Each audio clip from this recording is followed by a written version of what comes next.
So, hello everyone, welcome to the second podcast. I'm here with Roshan. He's uh, he's one of the new. Uh, Can firstly, you use your headphone?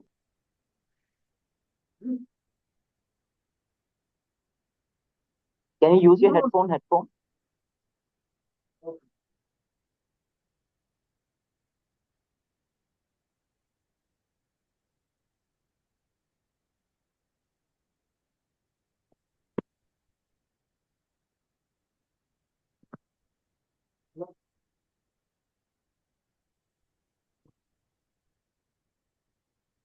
Am I audible? Hello. Yes, we're audible. Am I audible? Am I? Okay, okay.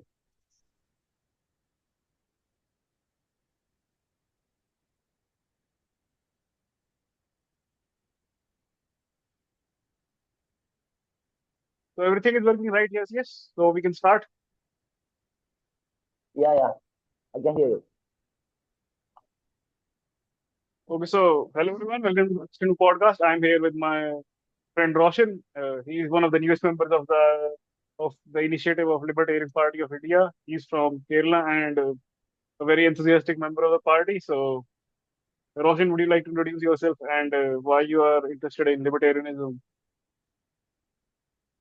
Yeah, so I just completed my BCom and right now I'm pursuing CFA. Along with that, I'm preparing for my CAT exam. Uh, so I got attracted towards libertarianism just a year ago. Uh, I saw a podcast, College Street Kolkata. He's a Bengali guy. So I started watching him last year. So he was talking about Thomas Sowell all the time. Whenever a comic guy comes in his podcast, I mean, not as a guest, but as a viewer, the comic guy would be putting out 100 points, and this guy would be countering every single point, and he was someone who uh, brought me to libertarianism, to be honest, because I had read some books of right wing economics, but Thomas Sowell was someone uh, who really brought me to this side and made me a libertarian, to be honest. Yeah, he's a good starting point, and I think many can relate to him. The what's most attractive about him is that he speaks so matter of factly, and he isn't interested. He doesn't come across as someone who is political, but rather who is interested in speaking the truth and facts. So that's a plus point that attracts a lot of him. So yeah, you were telling. Yeah, and it's easy for everyone to read his books. To be honest, I was not an economics student, to be honest, and the way he presents the facts is beautiful and it's in a lucid manner, so everyone can read and understand it. Yeah. And the crazy thing is that he isn't even taught here. I think my first encounter was with Thomas was I think in the year 2020 when I had already gone through my 2 years of as I have done bachelor's in social sciences, so we had economics and 11th, 12th also I did economics, but there was not a single mention of Thomas Sowell or any of his books, and his most popular book is Basic Economics, and there is no mention of the Yeah. book. Yeah, see, you ask your teacher and they go read any basic economics book, but there's no mention of basic economics by Thomas Sowell. So I think my teachers just knew about John Maynard Keynes and Adam Smith. That's it.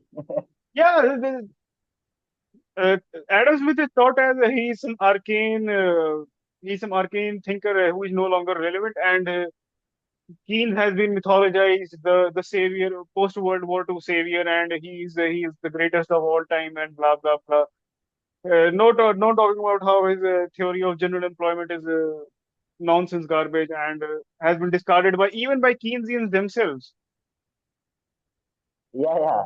and they won't talk about stagflation or things related to that. They would just hype these socialist economics all the time, especially in Kerala. You know how it works. Yeah, basically, Marxists found out someone who was democratically acceptable. They were considered radicals, and they found, oh, this guy, under the pretense of government intervention, is giving us a leeway into the government. So let's hatch our cards to him, and let's penetrate into the economic system. It's a huge high up. I don't understand how the 1970s and 80s were the evidence that Keynesian economics has failed. So US elected The funny Ronald thing is Reagan, that and people who are teaching, the professors, the people who are the gold medalists in economics don't know anything about Milton Friedman. That's the funniest thing. yeah, and they are very good at ignoring facts. They ignore 70s, 80s. UK elected Margaret Thatcher, and USA elected Ronald Reagan. Ronald Reagan. Both were uh, as we can say, to some extent, disciples of Friedman. Friedman was an advisor to Ronald Reagan, economic advisor to Ronald Reagan.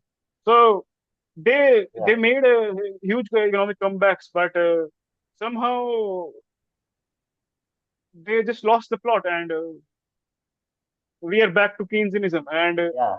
Keynesianism is touted as some gold standard. That nonsense writer Paul Krugman, who got a Nobel Prize for economics, he he But the he is sad a part is that Keynesian. right now the Republicans and conservatives are also socialists. That's the sad part.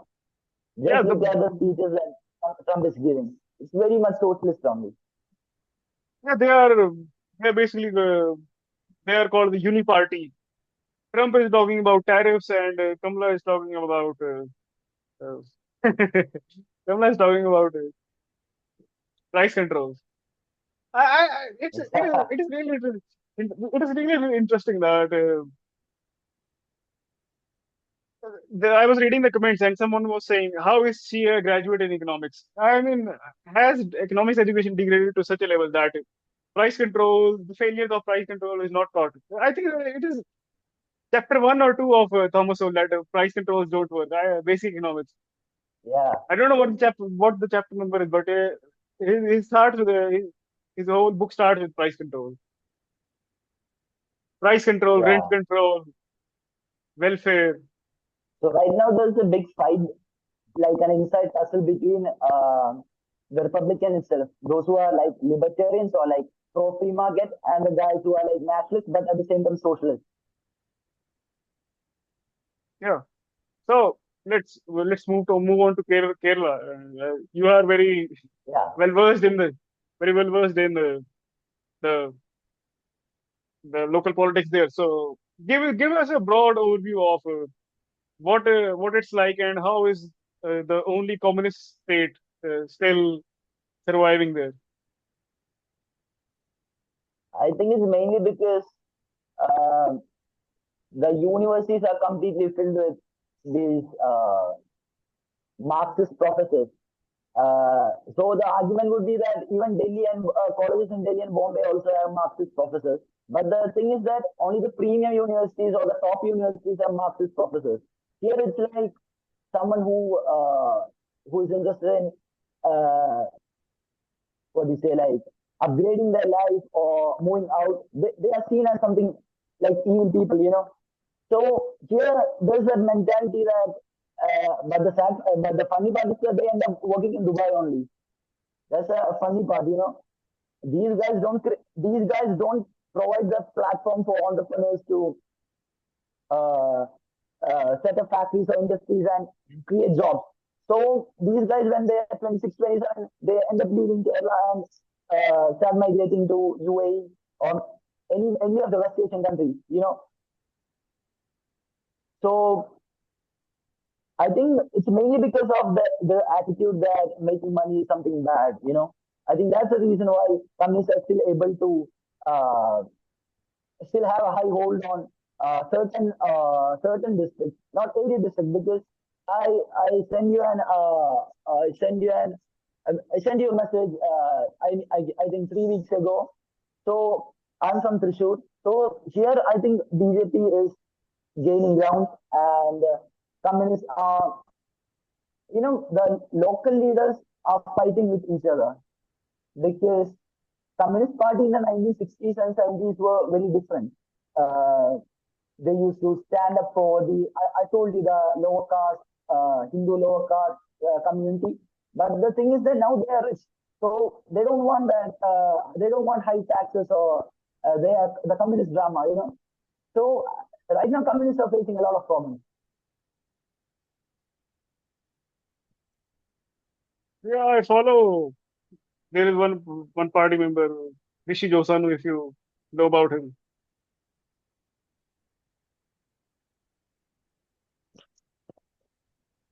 Hello? Are you aware of Rishi? He's from Thrissur as well. No, no, Hello. I'm not aware of him. Yeah, I can Okay, hear you. so yeah, so yeah, he talks about a lot that there are no metropolises, let's say reasonable metropolises in Kerala, and the whole state is a suburb. And I think that the observation is quite apt. I have visited there as well, and for a lot. And Kerala is mostly treated as a tourist state, and not as much as a, yeah, you go to work there. There are IIMs there, IIM Trichy, but Kerala isn't looked at as that there you should go to work at and for economic opportunities. And I think the economic growth has created in the state as well. With the major industries are, I think, tourism and textile. Yeah, and also tea industry too. So yeah, raw material, but not any high tech or service sector. This guy, Rajiv Chandrasekhar, the BJP guy who lost in Tirunelveli against Shashi Tharoor, he's trying to bring some AI stuff here, but I don't know whether it will happen or not. Well, the problem with the whole, how should I say that?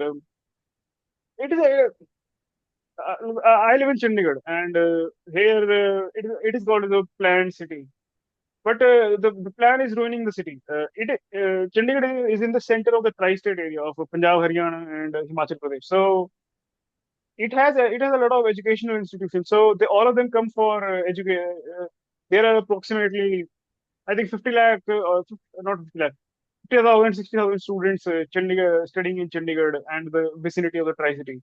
But hardly any of them manage to get employment here, and they have to move to either Delhi, Bombay, or most of them are moving abroad.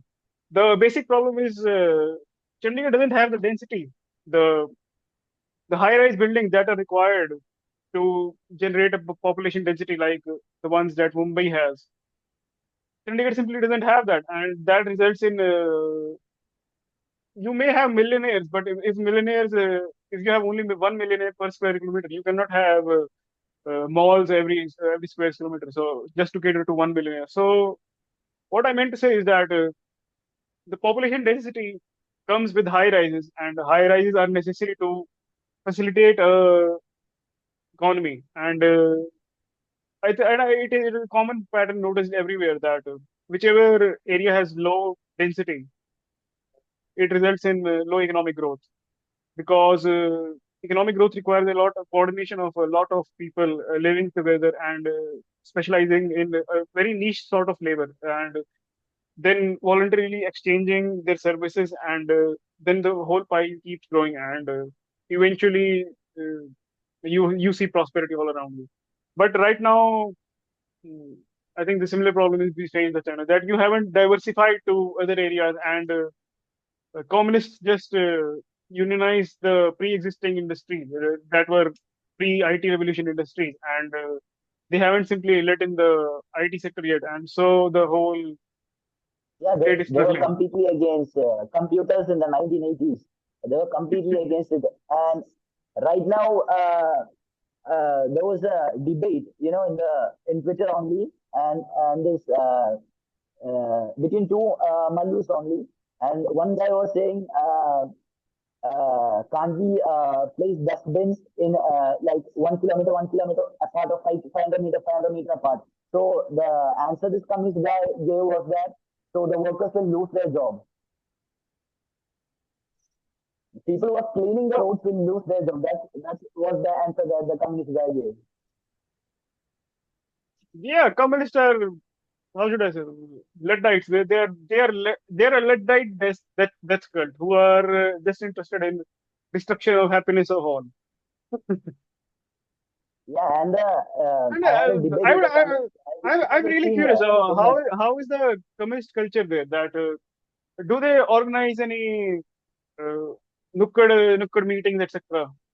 On a weekly basis? I mean, how do they keep their bond strong? As I said, the students' union is very strong here. The SFI, it's Student Federation of India, is very strong here. And and and when you are like taught by Marxist professors and Marxism is portrayed as something cool, then you end up following that only, right? And when you are like 26, 27, you don't have any job, then you start become a kind of free market capitalist guy or like leave the state. Still promoting socialism in your in your state. We, I think these three states have the highest emigres. Gujarat, no, four states: Gujarat, Kerala, Tamil Nadu, and Punjab. I think these are the top four states with the highest emigres to I think USA. I think Punjab has peaked in the last 5 years, especially North America. Yeah, there are entire villages who don't have a single male in the age of 20 to 30, and houses are filled with old people who are just waiting for their children to get green cards so that they can invite them to uh, whichever country they are residing in. Punjab is a horrifying image if you go down the streets. Uh, uh, if you drive across the highway, highway has shops on the side of it. If you go in Haryana, the shops are bustling. There is economic activity going on. You can see that this area is alive. But in Punjab, the shops are dilapidated. Some are closed. People aren't there. It looks like it's slowly turning into a ghost town. The towns along the highways. So it is a good study in what is how a state that was once one of the richest is in decline. Haryana has taken over Yeah, Punjab in the past 10 years, and I think Kerala got it. Kerala got its boom in under the when the Middle East yeah, during the money started 90s, coming 90s in. only. Yeah, that money started coming in, but that too has stopped because there is only certain limit to which uh, labor can facilitate laboring in foreign countries and facilitate the state coffers. So And I think I have some friends whose fathers are working there, and what I heard from them is that they're also becoming like like nationalistic, or they become anti-globalization, to be honest, and they are just recruiting their workers from their country only, and they are ready to raise the salary for them, but they are not interested in inviting immigrants. I didn't get it. So emigres from Kerala are employing local population in the country that they have emigrated. Can you give me an example to illustrate? So I have some friends whose fathers are working in UAE or like West Asia, to be honest, Middle East. So now the Saudi establishment or the UAE establishment are becoming more nationalistic, or we can say that they are turning anti-globalization. They don't want more and more immigrants to come. Already the UAE population has turned, I think, 34-35% Indian, I think, Indian origin. So I think they want to retain their culture or identity. What I heard from my friends is that uh, during 2010s and early 2000s, uh, the workers from our country were able to work till 50 to 56, but they are now sent back to 45. So this, I think we'll face this problem um, uh, when they when they turn completely anti-globalization. To be honest, when we are not able to creating jobs here, and they are not taking us inside, then that will be a big problem for us. Right now, we are not facing that because uh, we are able to go and work in the Middle East. But once that's over, it will be hard for us. So, what is the I mean to say, what are the day-to-day activities of the government there? I mean to say, what is the policy focus of the government there? They are into freebies, or what is the what is that keeps CPI getting re-elected there? I think I'm anti-communist, but some party workers are good in that party. They are dedicated. Uh, I mean, they are dedicated to the ideology 100%. They, uh, I think they are more active than the Congress and BJP workers, to be honest. In most places, this Wayanad incident happened, right? All the CPIM, I mean, the small workers itself were there in Wayanad and helping the people. So it's not more about the ideology or economic policy. That the thing that wins you elections uh, in India, I think, is that the emotion. They will be there for us when we need something.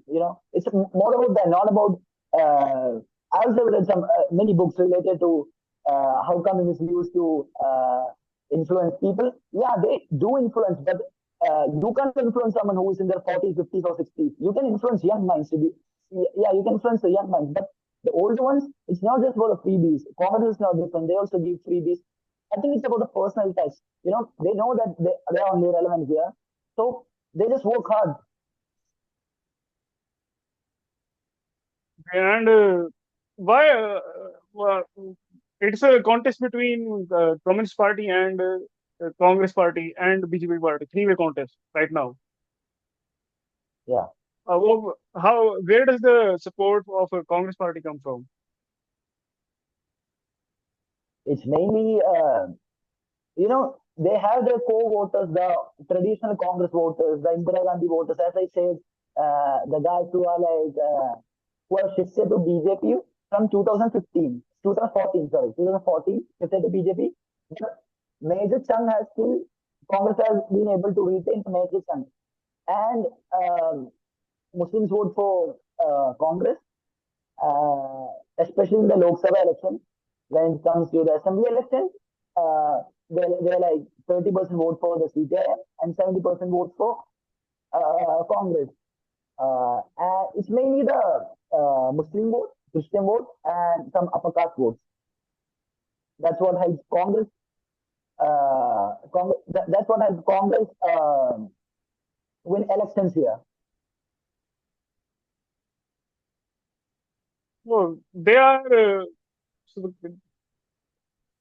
like in Haryana, the Congress voters are interested in Rahul Gandhi, but they are more interested in the local issues and the local leaders. So it is similar like there that the reverence is for more for Completely the different. local politicians. Here, everyone loves Rahul Gandhi. Rahul Gandhi is a big icon here. He's celebrated like some national hero or something like that. He's always quoted as the hero who will come and lift the country. How is that possible? You know, Here people die for Indira Gandhi and this Rahul Gandhi. They're just like crazy about them. They just love him.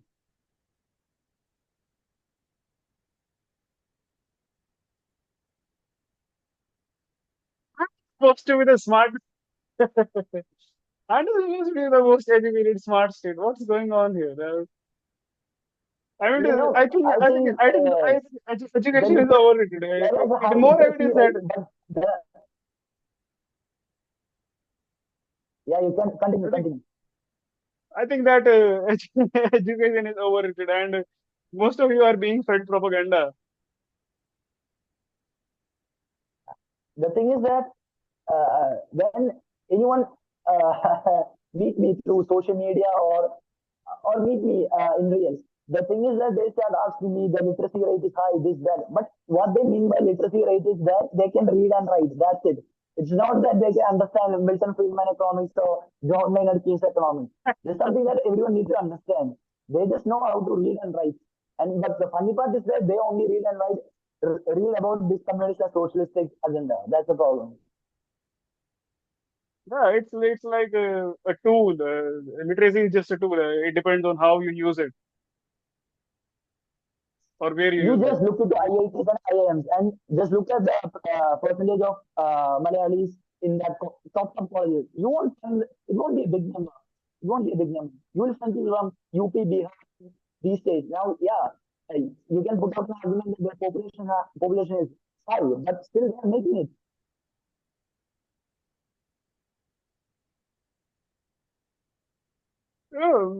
Talking about education, I think that are you aware of the work of Nassim Taleb? Yeah, yeah. I watched some videos. Yeah, so um, he, uh, he pointed out the fact that it isn't that education makes a state rich; it's that rich states have education. He gave the example of Switzerland, that Switzerland doesn't have the highest rate of college graduates in the world, but still it is one of the relatively richest countries in the world. And it has more to do with the that vocational training and free market economics that Switzerland practices, relatively free market, if you can say that. So that's why that results in it having good polytechnics and uh, good education, as compared to that they introduced good education and then they had good they became rich. And Yeah, I think I that's more completely true. agree because the Scandinavian countries are also an example of it. Quality education. Yeah, yeah, and for all its subsidizing of education, that the student loan system in United States, it has they are pursuing bullshit degrees like glacial feminism or something bullshit like that. So so education is a guarantee of nothing. Only thing that matters is that where you are applying what you have. I think and what my perspective and maybe other, I don't know, maybe others share, is that I think literacy is necessary, but higher education or education isn't, because maybe when the state when the only state had the resources to educate people, maybe that time it may have been relevant. But now with the internet has leveled the playing field a lot, and many like I Yeah, also I and you and many like us have been educated in economics not by some book, but we started with the internet, and that specifically YouTube and yeah, yeah. the videos that we watched, and we figured out, yeah, something is going wrong around us, and these people have the answer to it. So we start digging more and more, and I think then connecting. the public education in Kerala is much better compared to the northern states, but that doesn't mean it is great education. It's just that many politicians in North India are corrupt. That's what I understood from understanding the politics there. It's not like people in studying in state schools they are able to convert into IITs or IIMs. They are not able to convert into IITs or IIMs. It's the guys who uh, study in private schools that end up doing well. Okay, so you went to you didn't go to a public school, you went to a private school your whole life. Yeah, I went to private school, but I know many kids from public school through football. Okay, and so you did your college graduation via private college or government college? I did through private college only Sorry, I couldn't because I was get having. that. Can you hear me? Yes. Yeah, I did it through private college only because they were offering me many benefits because I was pursuing football at that time. So I just needed to write the exams only. They would send me the notes and stuff. So uh, that school, that college was offering me a lot. So I joined that college, and it was near to my home only, just 7 8 kilometers.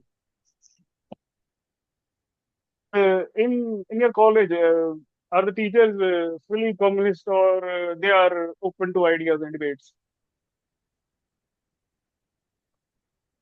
School or college? College, school, no, college. College only. I mean, the only the public universities. I mean, the government colleges are.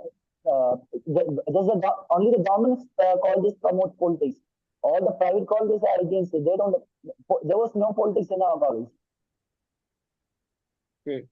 No, I would say that you may have in touch with friends, and they would have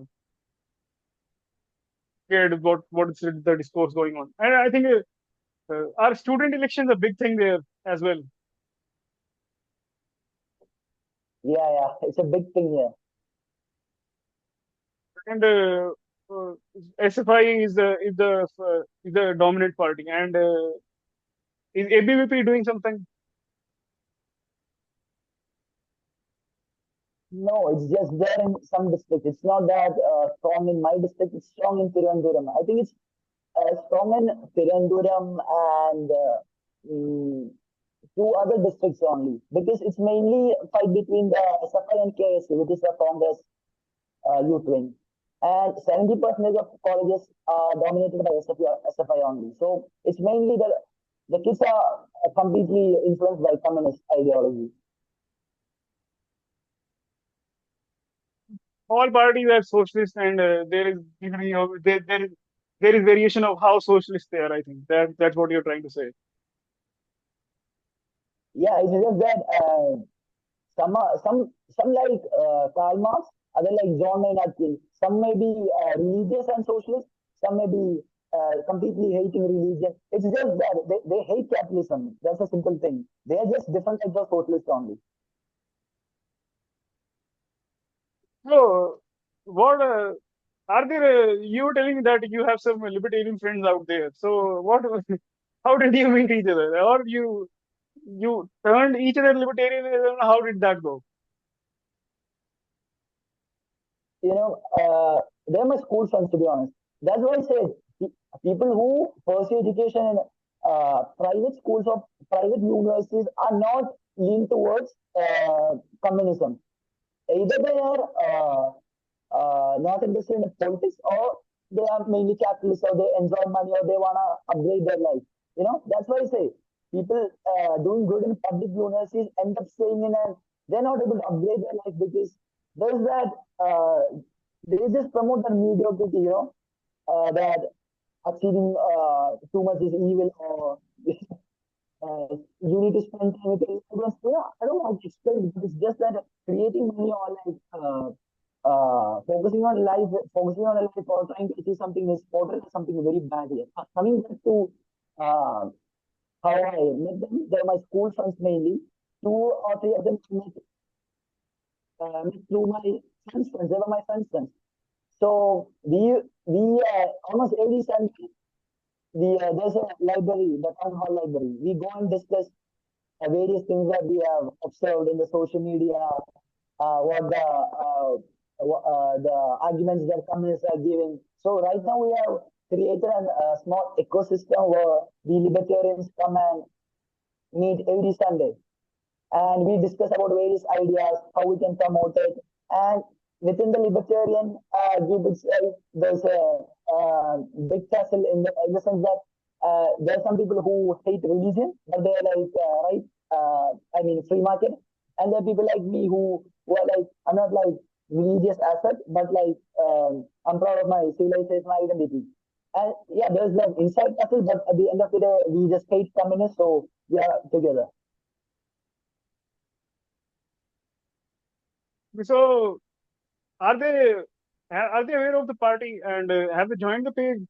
I mean, are any of them in contact with our group? No. They're not on X. They're not on X. Okay. So, So I think next time you like, are we can have a same kind of meeting.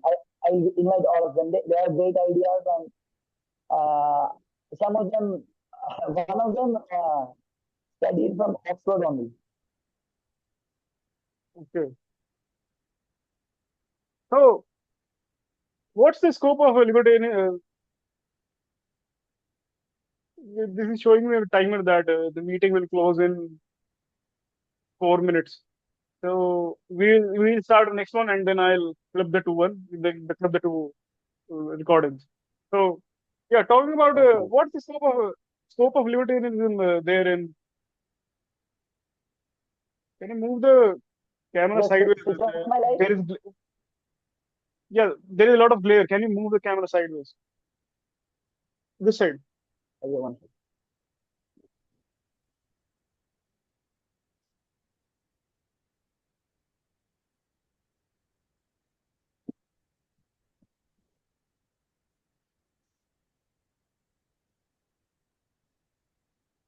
Can you see me? Yes. Yeah, no, I was saying that what scope of libertarianism there in Kerala? Do you see the potential? I see a lot of potential because people must be frustrated with the Communist Party, and those who are anti-communist have no other recourse than because all parties are some blend of socialism, and I think that gives a space for being libertarian. But does my hunch have any credibility to it? Yeah, it's just that uh, as a party it doesn't have any relevance, but as an ideology it has right now because Okay. uh, as a party you need to work on the ground. You need to be mingling with them all the time, the core voters that you are targeting. The communists are very good at it, but I think that's why I said contacting the communists starts from defeating them in the colleges. That's the biggest thing. The all the youngsters are tilted towards or siding with communists all the time. The reason is that it is portrayed as something cool. They don't know the economics part, but it's portrayed as something cool. So we can't beat them ideologically in the sense that the reason why BJP is not the ABVP is not able to win election is because the Hindu population here is just 54%, and out of them, like 30% would be like anti-Hindus only. You know, and I'm talking about the youth. Okay, I'm talking about the youth.